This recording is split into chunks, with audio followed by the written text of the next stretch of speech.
Hello and welcome to the Feminine Millionaire Show. I'm your host, Polly Alexander, and I'm a success coach, healer, creative, and future millionaire. If creating money and success in a spiritual and feminine way is your goal, this show is for you. Understand how to overcome your past, bring your soul's greatest gifts to the world, and up-level your income, impact, joy, and happiness. Join me each week to be inspired and uplifted as you learn the business, mindset, energetic, and spiritual shifts you can make to create your own wildly abundant life and business. Let's all rise together.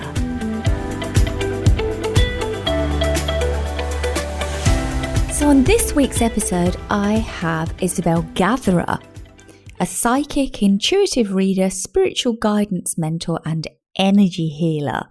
Now, I have a bit of a history with Isobel, which is why I was super excited to have her on the show today. So I'm going to share a bit about how my connection with Isobel started. It was around 5 years ago, and I was gifted a session, a reading, by my VA at the time. And it sat in my drawer for a few months. I didn't feel called to it and I forgot about it. And then suddenly I remembered and curiosity got the better of me. So I booked this session with Isobel and it was so powerful for me. Her guidance, the way that she channels from her guides was so powerful that I went on to have regular sessions. And over the last 5 years, Isobel has become a huge part of my own support team. She has such a wonderful, no-nonsense way of translating this higher wisdom through her guides. And what it's helped me do as well, and I believe that psychic readings can do for all of us, is to help us affirm our own intuitive hunches and guidance. So what can happen is we receive this inner hunch or this gut feel or this direction we need to go in, but then we doubt ourselves. We wonder if we're hearing it correctly.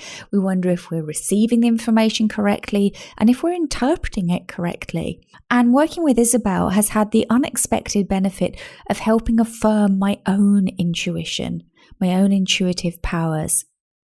She also has a wonderful sense of humour and is a real pioneer in changing your life later in life. Isobel worked as a virtual assistant for many years, and then she actually uncovered her psychic abilities, decided to follow this path, and I'm sure she's going to share more about that in today's interview, and then became a digital nomad, giving readings as she travelled all around the UK. She sold her home, she lived in a motorhome and travelled the UK with her dog. She's also a guest expert on Money Beautifully, my powerful program to clear your money blocks, where we do an incredible session called Hot Seat with Your Guides. So I'm really excited to have Isobel on the show, not only for what she has created in her own life, which is a truly abundant career and business and lifestyle, but also to see what her guides have to say on the topic of money, on the topic of abundance, and how can each and every one of us use our guides, our higher connection, and our angels to help us become more abundant and have more and faith and trust that money is always available to us. So today's going to be an amazing conversation. I hope you enjoy it, and I can't wait to hear your takeaways. Okay, welcome to today's episode with Isobel Gatherer. Welcome, Isobel. Hello, Polly. Lovely to be here. So excited to dive into this conversation. So Isobel Gatherer is a psychic, intuitive reader, spiritual guidance mentor, and energy healer. She channels spiritual guidance and wisdom and works with entrepreneurs, creatives, coaches, healers, and the game changers of the world to find their soul purpose and get it out into the world whilst living a happy and abundant life. Isobel has 3 grown-up children and a dog called Henry, and she loves nothing more than being outside and connecting with nature. And she's just manifested her dream home in Cornwall in the UK.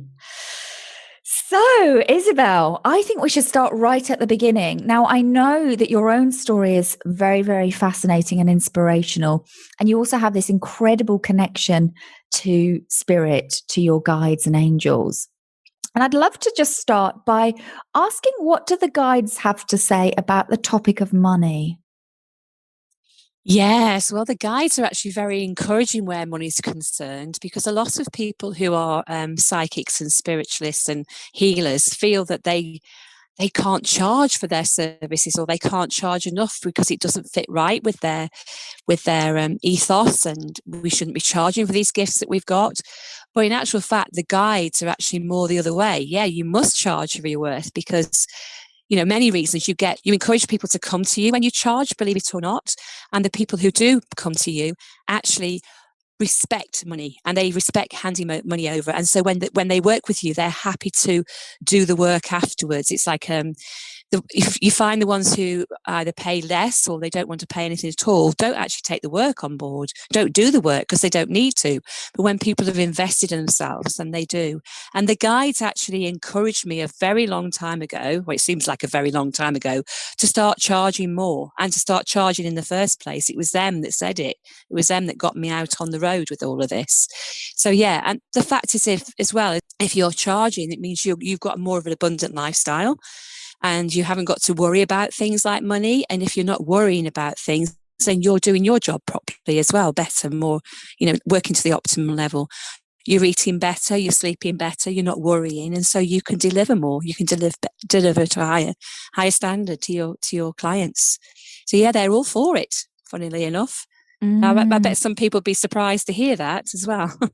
Yeah, I love what you shared there about people valuing at the sessions more when they had paid for it. And that's something I've found in my journey too as a photographer. When I raised my rates from £500 a wedding to 5,000, my clients were so much happier. They were more appreciative. They listened to me more. They got better results because they valued the experience. And I've noticed with my coaching clients as well, on my own journey, as I raised my rates, people would take more action. They would take the sessions more seriously. They would always show up on time. They would always, as you said, take action. And it's almost like a higher level of energy we're able to put out when we partner with money. Yes, definitely. Definitely.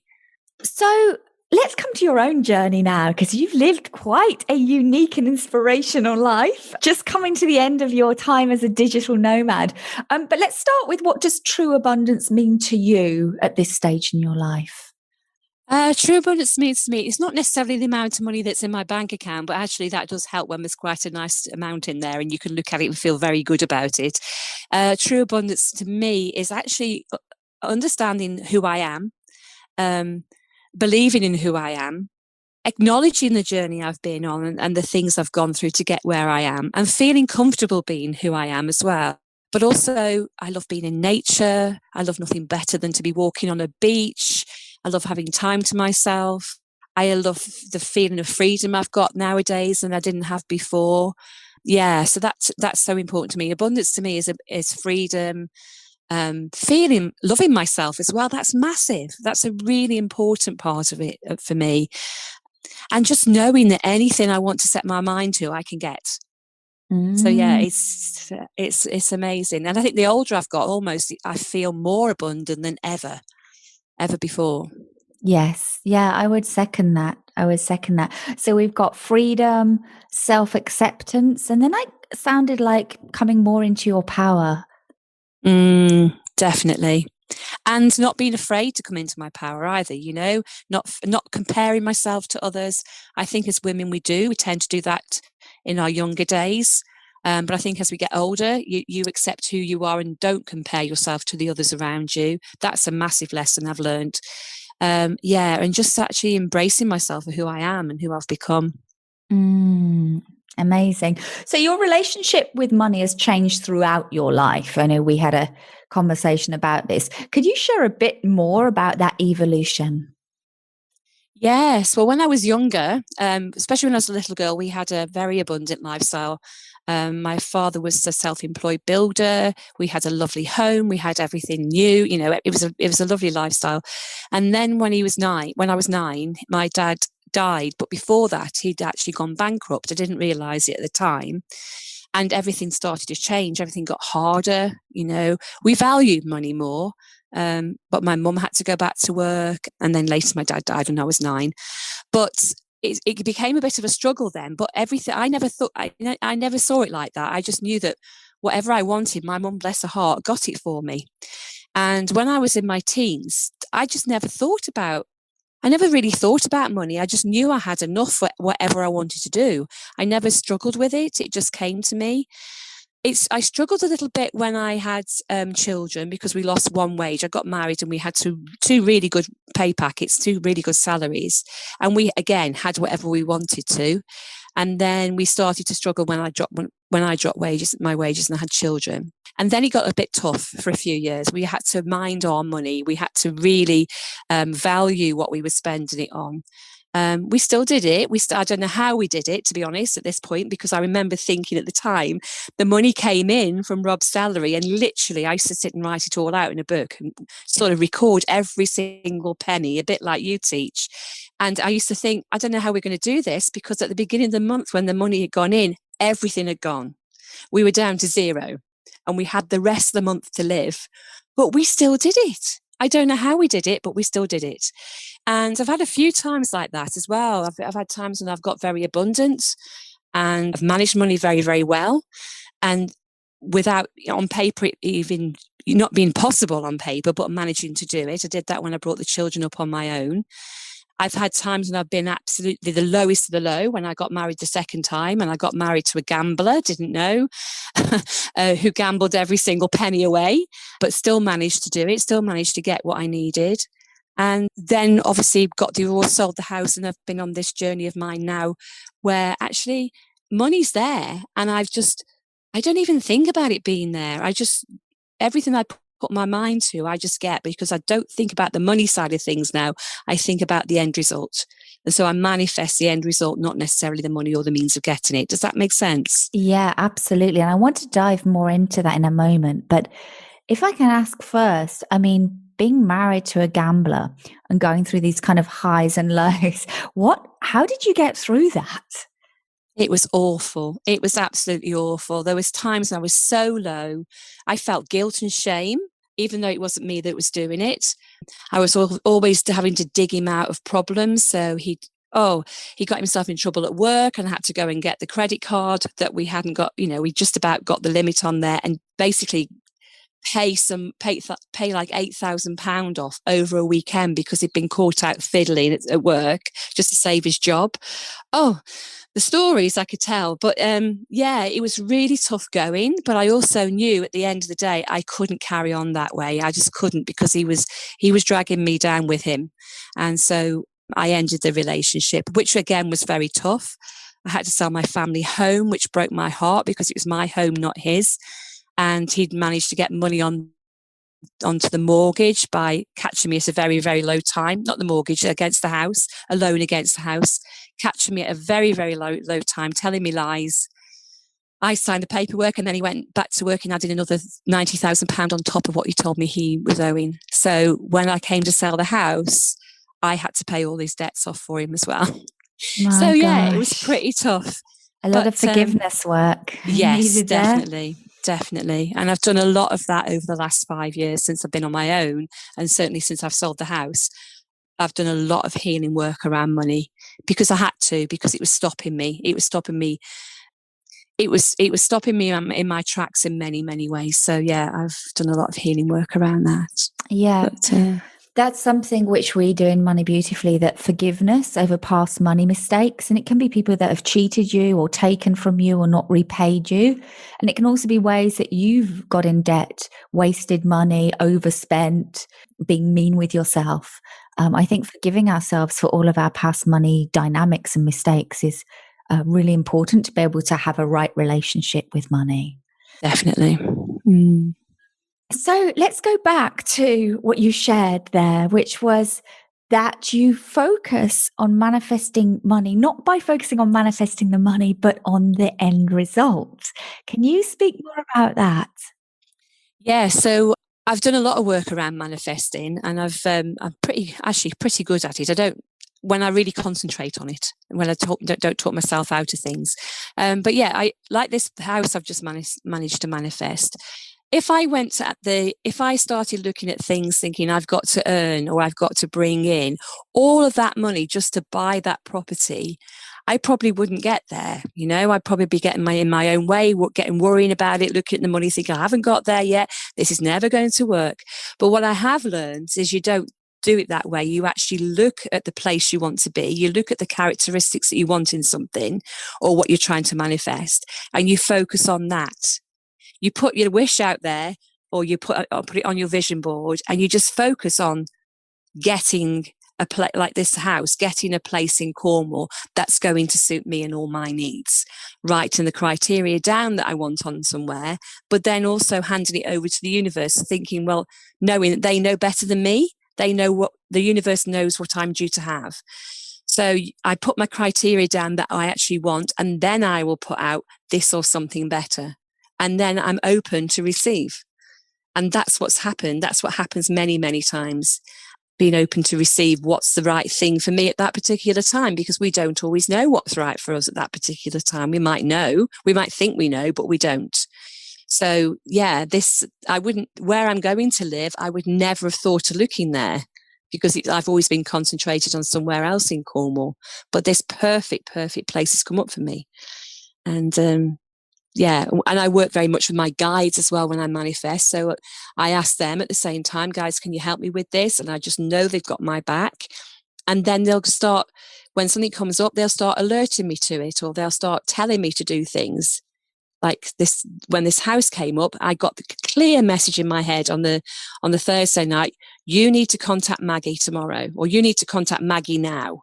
And I put it off. And when I woke up the next morning, the first thing that came in: you need to contact Maggie. So I thought, okay, I've got that one. I'll contact Maggie. And that's how it all fell into place. So yeah, I think if you concentrate too much on getting the means to buy it, you miss out on the magic. You miss out on the opportunities that might come your way as well. Yeah, totally. I think it's the intention, like you said, writing it down, getting clear on what it will feel like, and then the surrender, handing it over to the universe, and being open to the form it may come, because it doesn't always look like you thought it would. No. And I have to just say here, I manifest my own dream home in Ibiza during the pandemic last year, and Isobel and her guys were a huge support on that journey, helping me hold the faith, helping me make the highest and best decisions, and helping me affirm my own intuition. So thank you. I feel like it's good karma that you've now got your dream home after being such a great support to me. Oh, you're welcome. You're welcome. Can you talk a bit more about working with your guides? Because obviously you're very connected, but what would you say to someone who's like, okay, firstly, what are my guides? Who are my guides? And how does this all work? Okay, so first of all, what I will say, if you don't already work with your guides, don't get hung up on this. It sounds like it's a big epic thing. It's not. It's very easy once you get rid of all the connotations around it, basically. So we all have, whether you believe this or not, we all have our own angel. And I work very closely with angels, as Polly knows, but when I first started working with angels was back in 2012, and I'd never really even contemplated this thought before. But somebody said to me, do you work with your angels? And I said, no. She said, you ought to try. So I went on a course with this woman, did a very short course with her. And the miracles that happened when I started to work and asked my angels for help were just unbelievable, because they step in and help you whenever you ask them to.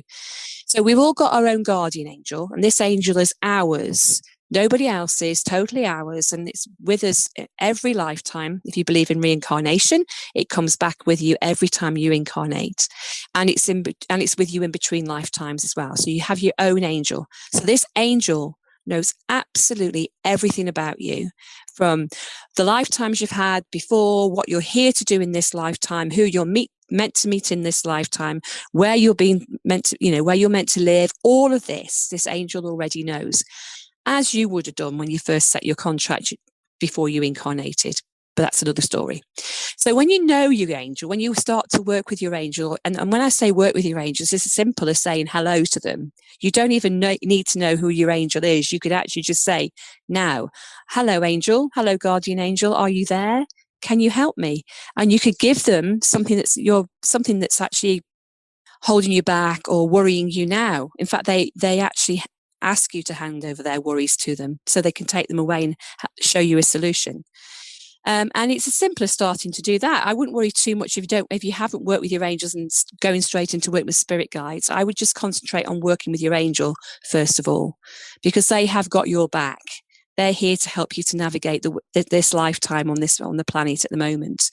And spirit guides and everything, it's a little bit more complicated than angels. So we'd start by working with our angel, and it's simple as literally asking them to help us. Yes. On a particular challenge or problem. Yes. And then just watch, and then just trust they've got that, and then just watch what happens, because sometimes miracles happen straight away.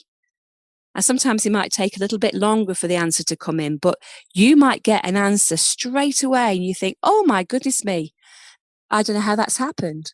I really don't know how that happens, but it's magic. And quite often it is like magic happening. And how do you hear the answers, Isobel? This is what, now everybody's different, because some people might be more clairaudient, which is where I am. I get answers in my head, and they don't come in my ears. They come as thought patterns in my head. And that's where you have to get used to working with them. Some people might see things. So you might see a message on a billboard, which actually your attention gets drawn to, and that might be the answer to your problem. You might see synchronicities of things happening.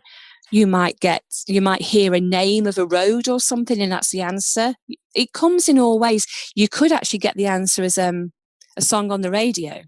Some people are clairsentient, so they don't necessarily hear, but they feel. So they might feel the answer. They might get a real intuitive kick that's what I need to do. Everybody's slightly different, but it's practice. It takes practice. But your angels, when you first start working with them, they know all of this. So they will be really, really good with you and help you as much as they possibly can until you get used to doing it. This is one thing I've found having the readings with you to be so helpful in growing my own confidence in listening to answers. I'll hear something, which I guess is coming from my angel or from my guides. I don't specifically know where. And then I'll ask you the question. And then when I found that you've got the same answer, it's kind of grown my own confidence in my own intuition. I think that's been one of the side effects of having readings with you for the last 5 years, has been how my own confidence in my intuition has grown. Yes, definitely. Because we have a habit of getting in our own way. We actually know the answers, like you say, and if we trust our intuition more, and that your intuition's the first answer you get when you ask a question of yourself, your intuition is spot on. It's not 99.9%. I always say your intuition's correct. We then, if we don't like the answer we hear, we talk ourselves out of that, or fear pops up and we have this what ifs answers going on. But always about what if you do that? What happens if it all goes wrong? But your intuition's telling you to do it. So if we can get out of our way when all the fear kicks in and trust our intuition and go with that, then that is actually what your angels will tell you in the first place. Does that make sense? Your angels can actually just confirm your intuition, like you just said. Yeah. I think one of the things that really helps me is to take action on whatever I get kind of pretty quick before the fear kicks in. So when I was told to launch a podcast, I think I got it at 4 a.m. It came through, I journaled, I was given the name, I was given what it should be about. And I knew that if I left it 24 hours, I'd have talked myself out of it. All the usual things, too many people, there's already enough out there, I'm too late. Who's going to listen to it anyway? It'll be complicated. I don't know how to do it. I could have given myself 100 reasons not to. I remember that morning, as soon as office hours started, I called someone that could help me make that podcast a reality and said to her, send me a contract. I want to sign to getting this launched because I know I'll back out. So I had a way for holding myself accountable. So I'm still working with this now, because every level we're at, there's what we hear and what comes through is going to challenge us. It's going to feel like, oh my gosh, who am I to do that? Or, oh, that's too big for me. And I love that. I always remember you saying, the first thing you hear, that's the truth. In 99% of cases, that first hunch. So I find by slowing down and listening for that first hunch and then taking quick action, I can allow that support in more. Yes, absolutely. Because like you say, we talk ourselves out of it because it's, to be honest, the action that we need to take is very, very rarely the easiest action. The easiest action is the fear popping up and keeping us small. But because the intuition, it's all part. We're here to grow and learn, aren't we? On this, in this lifetime of ours. So we won't be sitting in the same energy for very long before we have to move up or step up again. We're always being asked to do that, but when some of the decisions we have to do or the actions we have to take are pretty scary. And it'd be easy just to sit back and pretend it's not going on, a bit like going back to the what we talked about earlier on about when I had to make that decision around my ex-husband. I'd made a few decisions before that. Oh no, I'll just carry on. But I'll carry on burying my head in the sand because I know it's going to cause a massive disruption to the whole relationship and the family, and everything will change. So I'll just bury my head in the sand and make out it's not really happening. I'll put up with it until a certain time. And then I just couldn't ignore my intuition any longer. I'd ignored it 3 or 4 times and got myself in a deeper hole. And in the end, I just thought, I can't ignore it any longer. And in actual fact, the time I told him to just get out of the house, that was the biggest, loudest voice I have ever had in my head. In fact, I think that was actually in my ear. I wouldn't be surprised if my angel was actually on my shoulder going, do it now. It really was like, tell him to get out now. It was that loud. I just couldn't ignore it. Yeah. I hear you. And what I found when we don't honor the voice of spirit, it just gets louder, or the experiences around us get more dramatic. Yes. So you can't ignore it. Very, very hard to ignore it. Yeah. I would love to hear about some of the, we just talked about having to do things that feel uncomfortable to up level. And I'd love to hear about some of the things you've had to do that have been uncomfortable in order to up level your income in your own business. Because there's a lot of people listening that are in the earlier stages or mid stages of their business that will really identify with this. Yeah. And Polly, so this journey of mine more than anybody, because you've been the one encouraging me to do this all the way along, putting my prices up. That is huge. Absolutely huge. I mean, when I first started reading for you, I think I was charging £20, wasn't I? Or £30 or something like that. £30. Yeah. And that was I read for you for a few times and you says you've got to put your prices up. So I then put them up, I think, to something like 50, then 75, and then it went up to 130. So yeah, putting your prices up is such a huge thing. It's terrifying, actually. But as soon as your first client comes in at that new price, you just think, oh my goodness me, it's going to work. It's fine. Yeah. Mm-hmm. So, and then the clients who you're meant to be working with, now where you've grown and you're going to attract in the clients who you're meant to be working with now, they're coming to you because you've made that leap of faith in yourself and just proving to you, by putting your prices up, you're saying to the world, I'm worth this. And I know I am. And then you encourage in those people who are meant to be working with you because you've probably been playing it too small. And so if some of the big game changers like I like to work with now, they probably wouldn't, there was no way they would have come and paid £20 to come and work with me. Yeah. Yeah, because there is a direct relationship between what something costs and how much we value it. If something's expensive, we innately believe it's superior or better or good quality, and everybody wants to have the best in different areas of their life. Yeah. And we all understand that someone who's experienced or something that's a good quality will cost money. So I'm really excited for the evolution I've seen you take because the talent was always there. And I think that's something important for people to understand. So I didn't change very much as a photographer.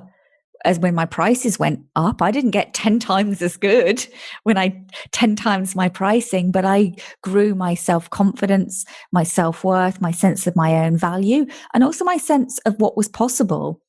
And I stopped expecting to know the people that were going to book me. Absolutely. Yeah. And I've probably already said this, but when you're charging more, you get the people who want to come in and do the work. Because like you say, they've made that investment. They value you and they value your time and they value your wisdom and your gifts. And so they will take that and work with it. And so your vision or your gift is actually coming alive because they're then going to roll with what they've been told. And then they're going to start making a big difference into the world. So that's like throwing that pebble in the pond and escalating it. Whereas if you're charging £20 or whatever you're charging, you're going to get a different level of client coming in who might not have the scope to make a big difference. Does that make sense? 100%. Yeah. I remember when I first started coaching 6 years ago, people would like miss sessions or they would not show up to sessions because they weren't so heavily invested. So they were more invested in their own comfort and staying in the comfort zone than they were in showing up to the sessions. And because the pricing was fairly low, they didn't have much to lose if they didn't show up. Yeah. Yeah. And it was really frustrating. I wanted to make a difference in the world and I wanted to help people, but they were not invested enough to want to help themselves. Yeah. I've had that as well, but I don't get that now. I never get any no-shows now because people have invested, so they'll come on the call. Amazing, isn't it? Amazing. I've had the same in Thrive Beautifully, my mastermind program. I've had everybody showing up to every call. And which is incredible to lead and to work with clients like that. So let's go back to money. Let's say, because I remember there's been times along my journey when it's been really tough financially, and you and your guides have been a huge support to me. There are times when we get stuck. We've all been there in complete lack and scarcity and panic. And what advice would your guides have for someone who's in that place of like intense panic and fear around money? Well, what they do when they've helped me so many times around this, my guides, they've been absolutely brilliant when I've been in those states. The first thing they ask me to do is not to worry, because worry will I know that's really hard not to do, but worry will just compound the issue because you have that. It goes round and round and round and round and round in your head and you can't see clearly when you've got worry going on. So they just always encourage me to hand over my worries to them and then they will show me a solution. And that's happened loads of times. And one of the things that they told me a long, long time ago when I remember the solicitor saying, Isobel, you can't possibly be living on this amount of money. There's no way, you've got your figures wrong. I said, I haven't got my figures wrong. That's all I'm getting in. But what the guides asked me to do then, and this was a really, really important exercise, was to list down absolutely everything that went out and not pretending that things weren't there. So, for example, if there was credit card debt, not just turning a blind eye to that credit card debt and saying it's not there, because we're very good at that because we don't like facing up to it, but actually facing up to absolutely everything that I owed and putting that down on a spread. I used a Google Doc. That I put everything down on this Google Doc, and then I put down the date those payments had to go out, and then every time a payment went out I moved it from the owing column to the paid column. So one column was increasing when things were getting paid, and what you owed was going down. And what I did initially was I noted down everything I owed, and then I asked the guides, please can you help me to get this money in? I need to have this much money in by the end of the month. I need to pay all these bills by the end of the month. And I trusted and I knew they had it. And then they took it away. And sometimes they give me opportunities would come in for me, which I took. It didn't matter where I got the money from. Obviously I didn't steal it or anything, but it came into me in different forms and I accepted it because I knew it was just coming in to help me. And I just knew they got my back. And by the end of the month, every single month for 18 months, when it didn't seem possible on paper, I paid every single bill of mine on time. And I do not to this day always know how it happened, but I trusted and I believed. And there were times when I just sat there crying in the morning. I used to go in and I used to have a healing room in my own old home, and I used to go in there and connect with my angels every single morning. And the number of times I sat there crying in despair, and I said, look, I know I'm not supposed to be crying, I know I'm not supposed to be worrying, but I'm actually a soul in a human body, and this is what us humans do. Please forgive me. And I used to just cry just to release it. And I knew they were there with me. I knew they were protecting me. I knew they they were helping me, and money came in. I used to get refunds coming through from PPI, things I'd applied for PPI refunds from ages ago, and they told me I couldn't have them. All of a sudden, these refunds were coming in. I got a check for £2,000 one day. I nearly fell out my chair. I don't think I wasn't even expecting this. Refunds coming in. People are asking us about, do you mind walking the dog for me for 2 weeks at lunchtime? I'll pay you this amount of money. Little things like that. And it's just like, of course, people asking me, could I do their bookkeeping for them just to get it ready for the accountants? And it didn't matter what I did. I was getting these opportunities for the money to come in. So that was a massive lesson for me. The other thing they say to me is they give me ideas as well. So if I wake up in the morning, again, like I said to you, a lot of your ideas come through in the morning. So I might wake up in the morning, I might get, you need to do another program, or something like that comes through. Okay, how much shall I charge? Do this, do that. And I ask the questions, they give me the answers. And like you, I then have to just get on and do it. Otherwise, I bottle it. What else do you do, guys? I'm just asking what else do you do. Oh, yeah, they often, you find money on the floor. I know it sounds daft, you're just picking up a $10 or a 10p or whatever you're cent or whatever you're picking up. You pick it up and you put it in a jar, because then you're collecting money. You're recognizing that money's coming your way. You're accepting the abundance. And it doesn't matter if it's only 10 pence. It's money that you wouldn't have. You've just gained 10 pence in your purse or in your little money jar. Also with money, just being very respectful of money. The money that you have got, be very respectful of it. And what I learned was to hand money over rather than using cards, to have the cash and hand the cash over, because you respect that money more when you hand it over that way. When you pay for it that way, there's a different energy. You're actually feeling the money, you're handing it over, but you're handing it over with gratitude and thankfulness. You're not handing it over begrudgingly. And then if anything comes up into your mind about clearing any of these money blocks, just getting them and clearing them.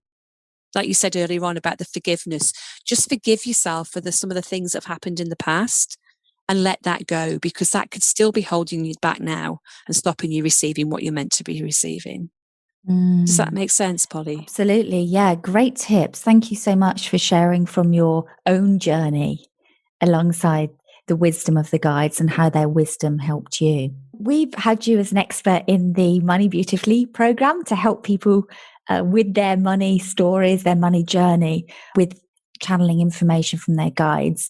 And you also took that program yourself. I did. I remember being very surprised when your guides told you that you had to be actually a participant in the program. Could you just share something that you took from that journey, something that it helped you with? Yeah, definitely. It was believing in myself. Oh my God, to believe in myself and to believe. I was very good at talking the talk, but not necessarily walking the walk at one stage. But I took that about the belief in yourself, the belief in your gifts, about the accountability of money. So like I've just said to you, you got us to look at everything that came into your life, whether it was a free meal, or if somebody sent you a bunch of flowers, or you were given a book, or accepting that as a gift. Yeah. So accepting everything that came into your life that way and being grateful for it, but also being open. So clearing the way for the money to come in, and then being really open to recording that money as it came in as well. And in fact, what I do, if I do have times when I get a little bit slow on the money front, when I start recording my income, I record it every month anyway in my accounts, but when I've got a book that I write things in now, and as the money comes in, I just write it down every day, what's come in. And it's lovely to see that mounting up, and then totting it up at the end of the month and thinking, oh my God, look how much I earned this month. Because it's lovely to be able to see that and feel that energy and celebrating each time it comes in. And you taught us that. You taught us the importance of that. Yeah, beautiful. I still use the sheets today. Every month I print out a new tracking sheet and record all the money in abundance that comes in. And it's amazing how much is around us constantly. We just are not aware of it. I know, but when it does come in, and we write it, and then celebrating it, like you say, celebrate. Even if it's a dance around the kitchen or whatever, just celebrate that energy. And you've already, and thanks, guys, are lovely. And then they're now saying to me, then your vibration lifts as well. As you see things come in, your vibration lifts, And then when we're manifesting, the higher vibration that we're on, the more the good comes in. So you're on a really high vibration when the money's coming in. And so it keeps coming in. It keeps coming into you. Right. Totally. I love that. That's a really nice place to bring things to a close today. I could literally talk to you and your guides all day. But can you share a little bit about what you're working on right now that you want to share with the world, and how people can work with you?